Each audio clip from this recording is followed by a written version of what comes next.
Halo semua, nama saya Murni Kristiani Lase, saya mahasiswa UT semester 3, dan hari ini saya akan menjelaskan tentang pelajaran dari sejarah Pancasila bagi generasi muda yang berfokus pada proses lahirnya Pancasila dari BPUPKI, Piagam Jakarta, dan PPKI.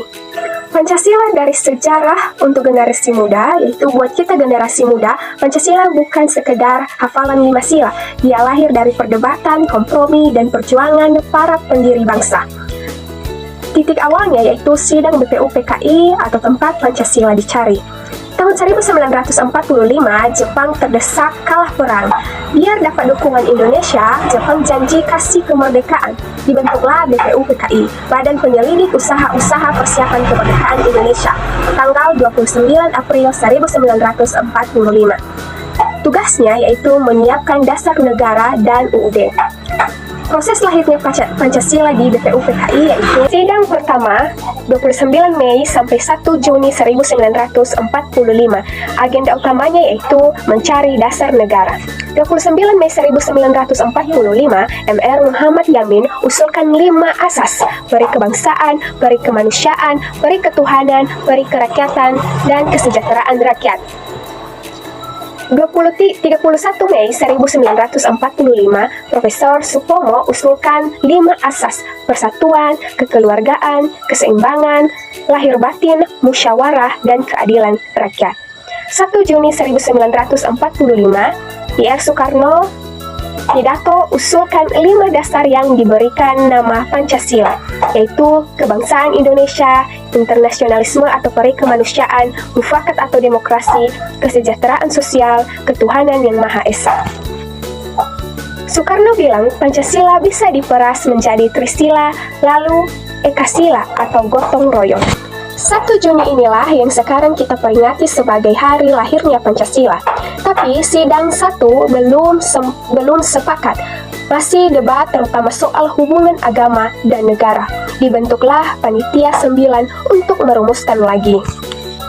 Piagam Jakarta atau naskah kompromi. Soekarno, Hatta, Yamin, Supomo, Maramis, Abi Kusno, Kahar, Muzakir, Agus Salim, Wahid Hashim, tugasnya yaitu mencari jalan tengah golongan kebangsaan dan golongan Islam. 22 Juni 1945, lahirlah Piagam Jakarta atau Jakarta Charter. Isinya rumusan dasar negara, yaitu 1. Ketuhanan dengan kewajiban menjalankan syariat Islam bagi pemeluk-pemeluknya. 2. Kemanusiaan yang adil dan beradab. 3. Persatuan Indonesia. 4. Kerakyatan yang dipimpin oleh hikmat kebijaksanaan dalam permusyawaratan perwakilan. 5. Keadilan sosial bagi seluruh rakyat Indonesia. Kenapa Piagam Jakarta penting buat generasi muda? Ini bukti kompromi besar. Golongan Islam mau dasar negara, golongan kebangsaan maupun persatuan. Kalimat 7 kata di sila 1 itu hasil tarik ulur. Tapi kompromi ini belum final karena setelah merdeka muncullah masalah baru. Sidang PPKI, Pancasila disahkan. 7 Agustus 1945, BPUPKI dibubarkan, diganti dengan PPKI, Panitia Persiapan Kemerdekaan Indonesia. 17 Agustus 1945, Indonesia merdeka. Besoknya harus punya dasar negara. 18 Agustus 1945, sidang PPKI. Ini hari penentu. Sebelum sidang, Hatta dilobi oleh seorang perwira Jepang dari Indonesia Timur. Intinya, Indonesia Timur keberatan sama 7 kata di Piagam Jakarta. Kalau dipaksa, mereka bisa tidak gabung ke Republik Indonesia. Ancaman perpecahan di hari kedua kemerdekaan.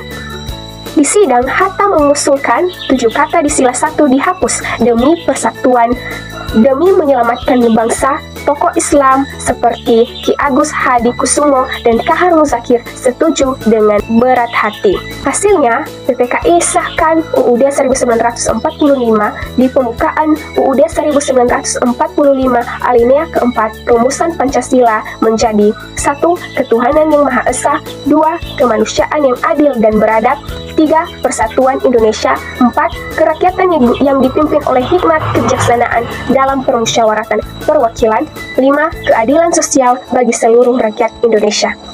18 Agustus 1945, inilah Pancasila resmi jadi dasar negara yang sah. Pelajaran buat generasi muda dari proses ini yaitu Pancasila itu hasil musyawarah, bukan pemberian. Dari sidang BPU PKI sampai PPKI isinya debat. Bedanya dulu debat buat menyatukan bangsa, bukan buat pemecahan. Pancasila lahir dari kompromi demi persatuan.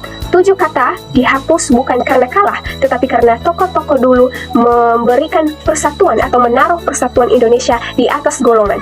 Ini teladan gotong royong ala 1 Juni. Pancasila itu dinamis tapi final.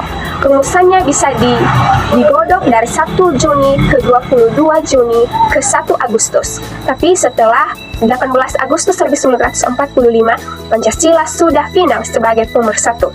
Tugas kita yaitu menjaga, bukan mengubah-ubah lagi.